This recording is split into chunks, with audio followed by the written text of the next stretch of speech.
Então, né, sobre o concurso da Polícia Militar de Sergipe, cargo de soldado, trazer aqui algumas ponderações sobre a matéria de processo penal, né?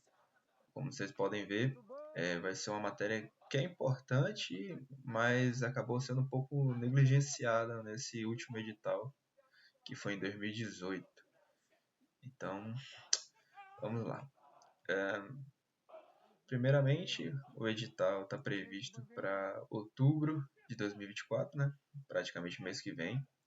É uma previsão, mas já está tudo andando rapidamente. Se não me engano, o governador já anunciou, já estão atrás de uma banca examinadora.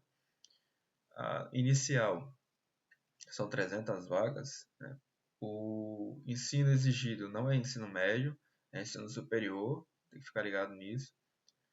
E no último concurso teve mais de 1.000 convocados, né? Ou seja, normalmente a administração pública estadual, né, federal também, elas fazem isso, colocam um quantitativo de vagas pequeno, 300 vagas é um quantitativo pequeno, apesar de Sergipe ser um estado menor, mas você vê que eles sempre vão chamando os remanescentes, né, os excedentes, tá? T1, T2, T3, e pelo que dá para notar aí foi quase o triplo, né? Foi mais do que o triplo. A idade exigida não é até 30 anos, é até 35, algo bom. Aqueles que já passaram a idade vão conseguir fazer essa prova. E o salário inicial é 3.370. Isso é com base no último edital, mas se eu não me engano já teve um aumento e hoje está em torno de 4.000 e pouquinho. E a gente sabe que lá dá para fazer os extras e deve chegar fácil a uns 5, 6 mil reais. Pois bem, aqui foi com base no último edital, né? Como é que veio a prova? Conhecimentos básicos foram 45 questões, né? Sendo que português teve 25 questões e ainda teve um peso 3. Ou seja, português é uma matéria muito importante para essa prova. Foi, né? Acredito que o edital vai vir na mesma pegada. Não muda muito. É muito difícil mudar drasticamente de um ano para o outro, comparando ainda que o ano em 2018 foi exigido ensino superior, então acredito que vai mudar muito pouco disso. Talvez ali o peso, talvez o número de questões, mas vamos basear com o que temos, né?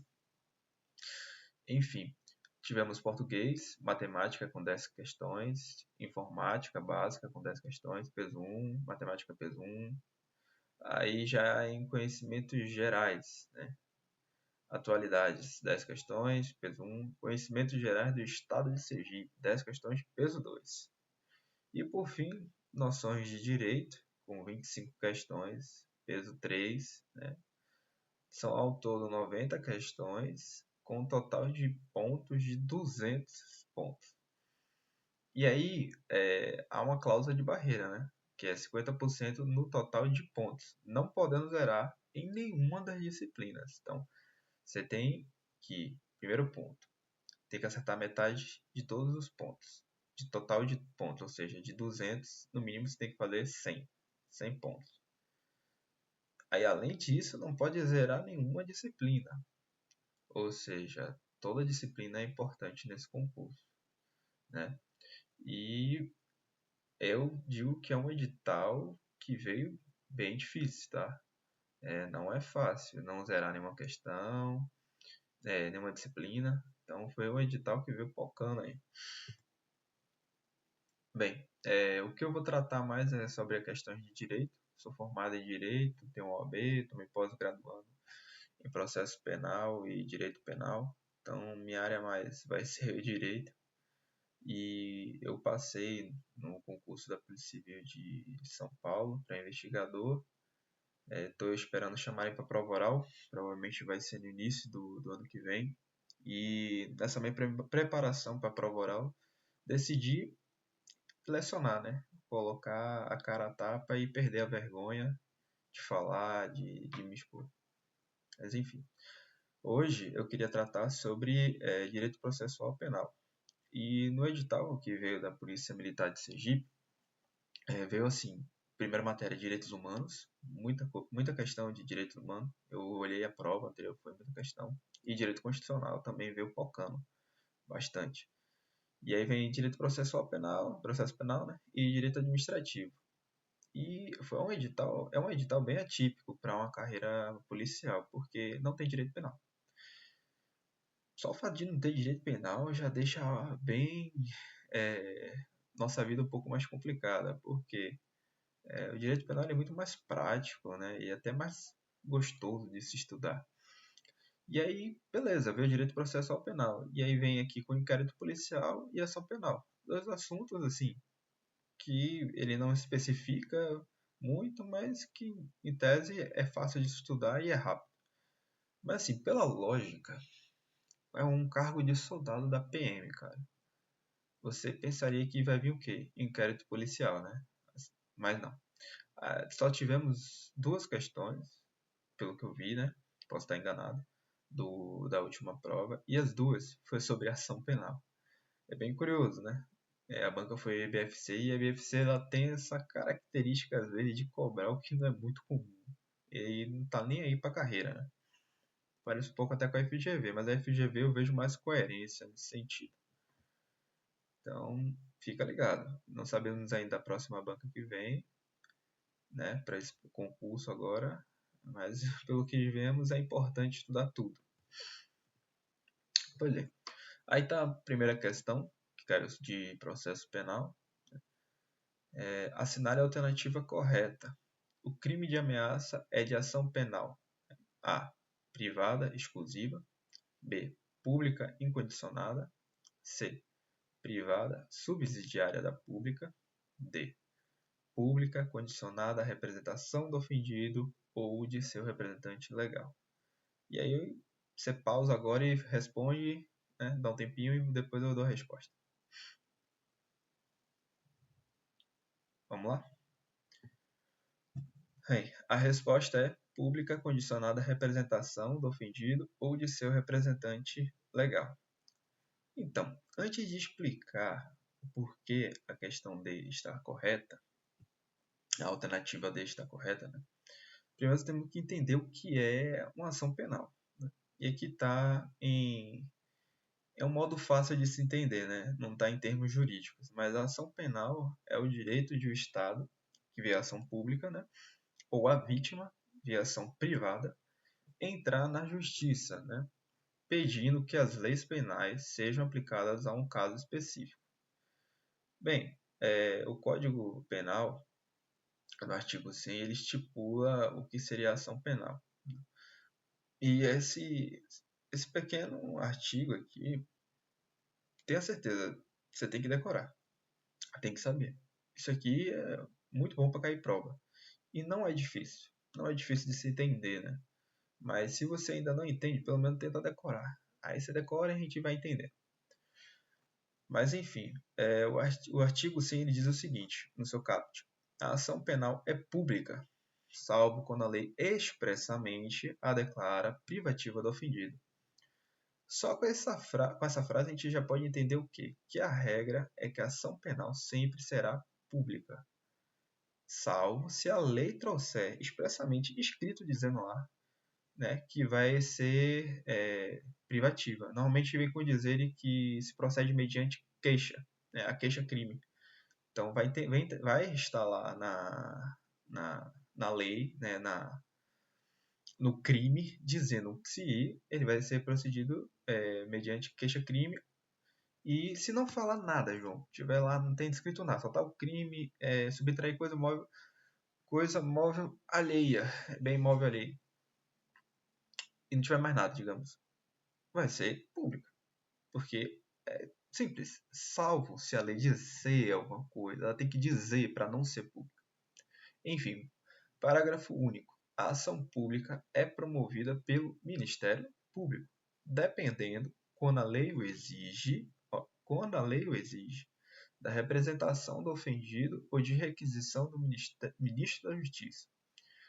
O parágrafo único ele está dizendo sobre a ação penal pública condicionada, ou seja, ela é pública, é promovida pelo Ministério Público, contudo, exige uma representação do ofendido ou uma requisição do ministro da Justiça. Então, há ali uma condição para que o Ministério Público possa agir.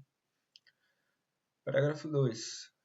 A ação de iniciativa privada é promovida mediante queixa do ofendido ou de quem tenha a qualidade para representá-lo. Né? Parágrafo 3º. O outro era parágrafo 2º, né? Parágrafo 3º agora. A ação de iniciativa privada pode intentar-se nos crimes de ação pública, se o Ministério Público não oferece denúncia no prazo legal. Ou seja, aqui estamos diante da ação penal privada subsidiária da pública. Ou seja, quando o Ministério Público ele perde o prazo para, digamos, apresentar a denúncia, para recorrer de uma sentença, mas não, ele perdeu o prazo mesmo, não se manifestou, não falou nada, cabe uma ação penal privada, normalmente pela vítima, né, que é o ofendido, o seu representante legal, intentar na ação. Né? É como se fosse assim, peraí, já que você não falou nada, eu vou falar, tá? Vem cá, eu quero continuar aqui. E uma coisa que tem que tomar uma certa preocupação, né, é que assim, o Ministério Público foi lá e disse, isso aqui não é crime não, eu quero arquivar. O fato do Ministério Público ter pedido arquivamento não significa que cabe a ação penal privada subsidiária da pública, porque o Ministério Público se manifestou. Entendeu? O Ministério Público ofertou o seu entendimento no prazo legal. Apesar de a lei falar expressamente não oferece denúncia no prazo legal, o que significa, o que se quer dizer é que assim, não se manifestou no prazo legal, né? Porque pode ter oferecido a denúncia, como também pode oferecer o arquivamento, ou até mesmo solicitar, requisitar, né, da autoridade policial que proceda a diligências necessárias. Né? Pois bem, parágrafo 4º. No caso de morte do ofendido ou de ter sido declarado ausente por decisão judicial, importante, o direito de oferecer queixa ou de prosseguir na ação passa ao CAD, cônjuge, ascendente, descendente ou irmão.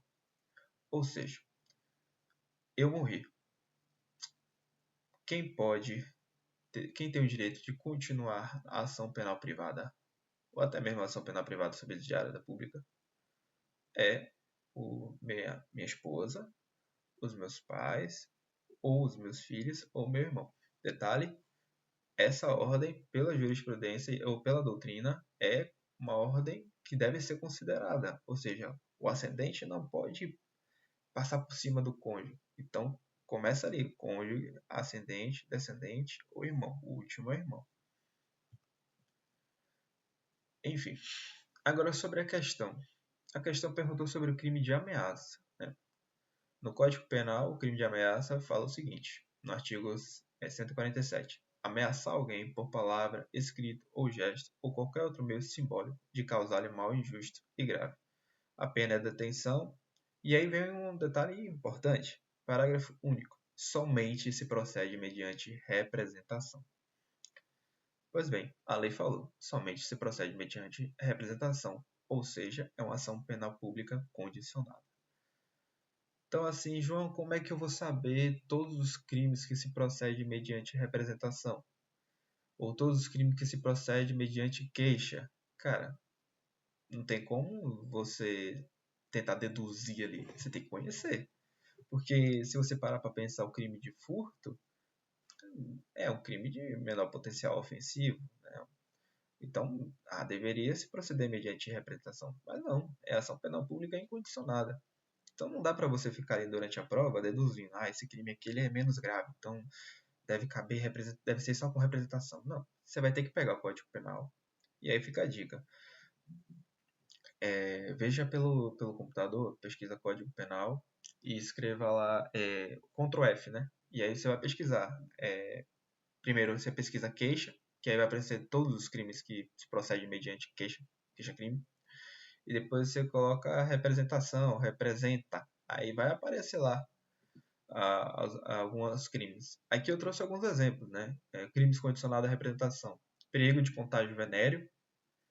Trouxe os crimes que menos parece que são que deveria, são crimes que parecem ser mais graves, né? Então, tipo, o perigo de contágio venéreo, cara, é algo muito grave, mas só se procede com representação. Lesão corporal culposa e leve, e aí fica o detalhe, exceto se for Lei Maria da Penha. Ah, João, então quer dizer que o crime de ameaça, se for em circunstância de violência doméstica, também é pública incondicionada? Não. O que é pública incondicionada é apenas a lesão corporal culposa e leve, no âmbito de violência doméstica. Se não for no âmbito de violência doméstica, é condicionada à representação.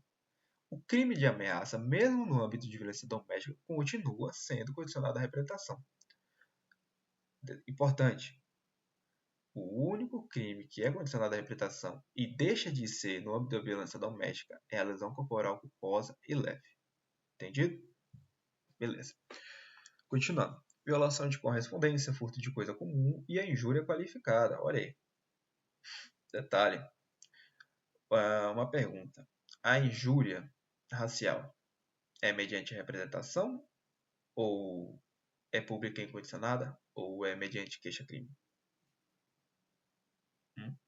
Porque se você parar para pensar, os crimes contra a honra, em regra, eles são de ação penal privada, né? Inclusive está aqui, crimes de ação privada, crimes contra a honra. Mas aí você tem a figura da injúria qualificada, que é aquela por religião, é, tem a questão também do idoso, se não me engano. E aí o legislador chegou e falou, não, essa daqui não vai ser mediante queixa, vai ser pública condicionada à representação. Mas e a racial? Bem, com a mudança legislativa, principalmente agora de 2023, a injúria racial, ela só se confirmou que já havia sido dito pela jurisprudência.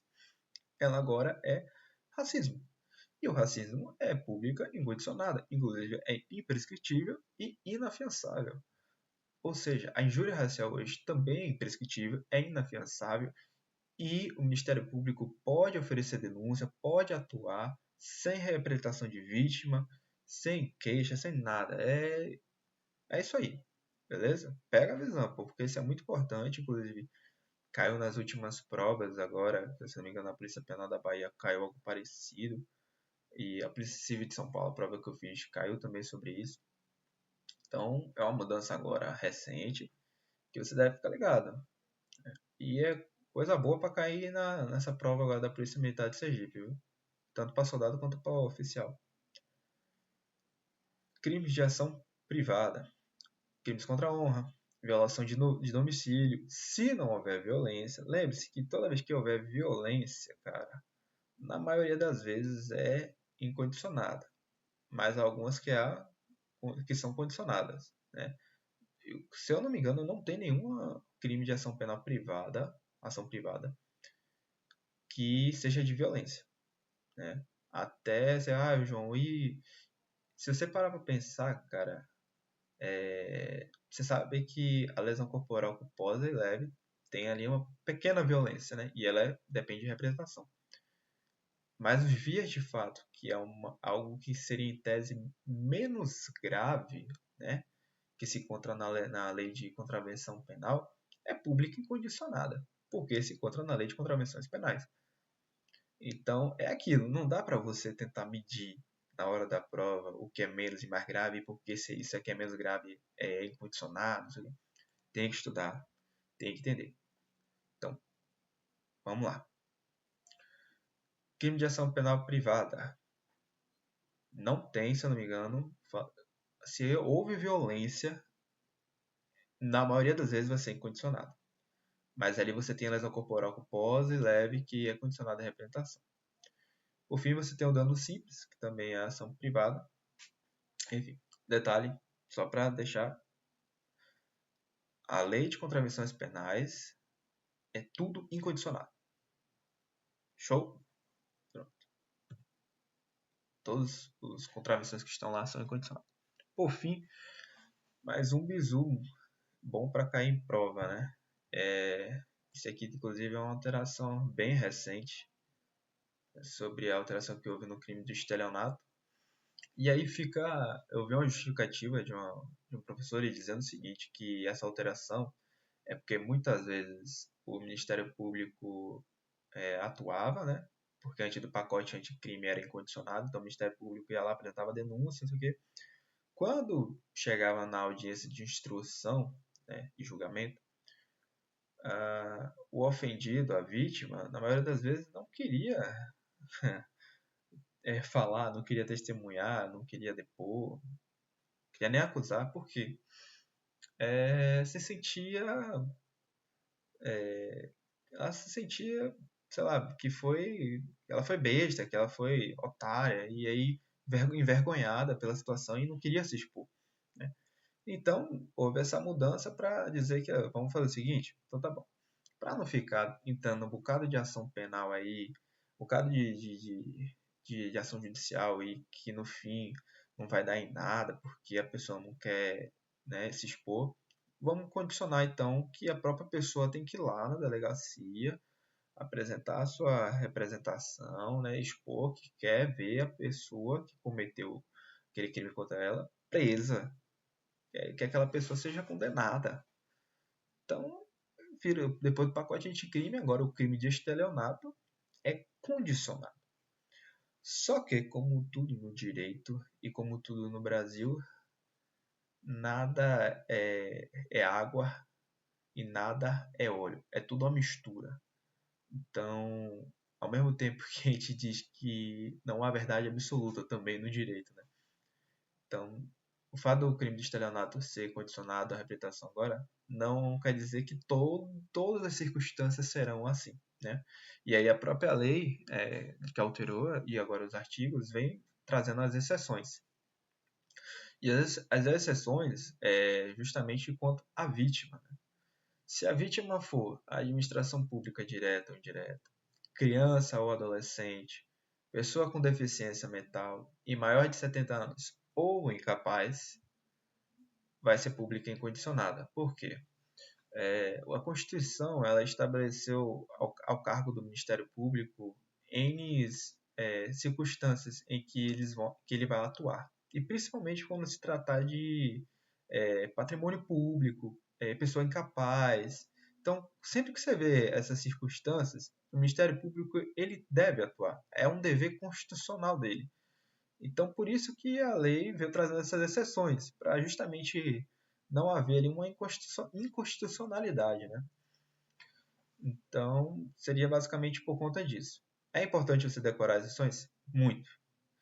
Porque se vir uma questão falando assim, houve um estelionato contra Joãozinho de 12 anos de idade e tal, tal, tal, tal, tal. Nesse caso, a ação penal pública será incondicionada, porque é menor incapaz, criança ou adolescente.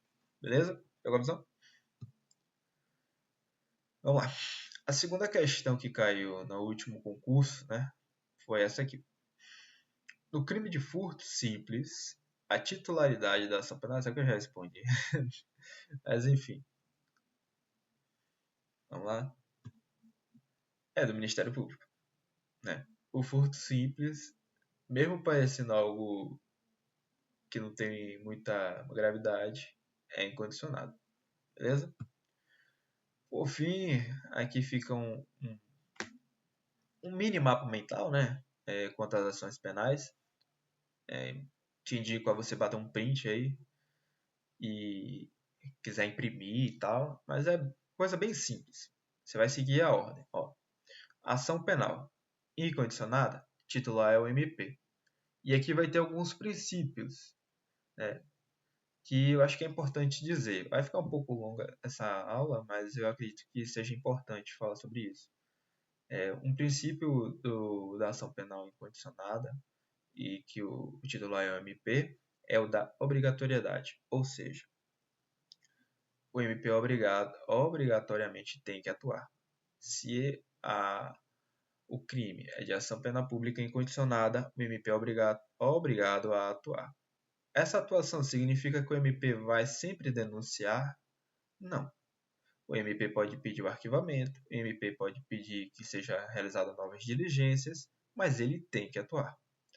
Princípio indisponibilidade. Este princípio determina que o Ministério Público, a partir do momento que ele inicia a ação penal, ele não pode desistir dela, né? Pode chegar assim, ó, o cara mais vai continuar, não, o cara aí é bonzinho, gente boa, quero terminar essa ação penal. Não pode desistir. Mesmo, do mesmo modo que se ele recorrer de uma sentença, o Ministério Público não pode desistir também do recurso, uma vez interposto. Por fim, o princípio da oficialidade.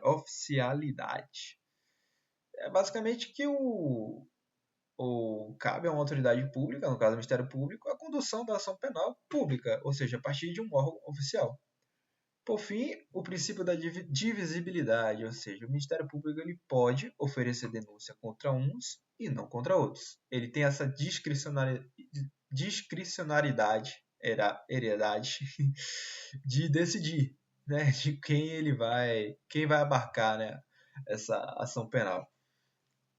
Por fim, ali também temos a ação penal privada, né, que vai ser ali por meio de queixa-crime, né, quando vier expressamente dizendo que se procede mediante queixa. E aí os princípios são um pouco diferentes, né? O princípio da oportunidade, ou seja, a pessoa pode decidir apresentar a ação penal ou não, né? O ofendido, né, particular tem esse poder, né, em tese.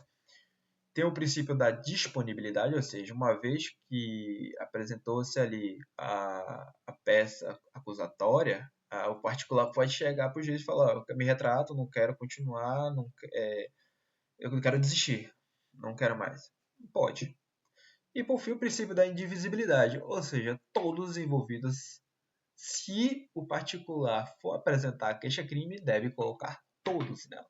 Porque se ele tira o um, esse perdão se persai, né, vai também para os outros. Então, se ele falar assim, não, eu não vou colocar você na queixa-crime, mas vou colocar você porque eu já não gosto mais de você, não pode. Se ele fizer isso, ele está perdendo todo mundo, né? Por isso que é indivisível. Por fim, a ação penal privada subsidiária da pública, que é basicamente assim, o Ministério Público, já expliquei no começo, né? O Ministério Público, quando deixa de fazê-lo no prazo legal, nos crimes de ação pública, o ofendido pode subsidiariamente pegar aquela ação para ele. Por fim, a condicionada, que o titular também é MP, mas depende de representação ou requisição. Enfim, aqui é basicamente um resumo, um resuminho, um mapa mental que dá para você, no momento ali de crise, eu não lembro, meu Deus do céu, só ler e já tem uma memória muscular de lembrar de algumas coisas importantes. Por fim, deixa aqui o meu Instagram, né, do concurso Faz Direito. E se gostou dessa iniciativa, primeira vez, deixe seu like, seu comentário. Até mais.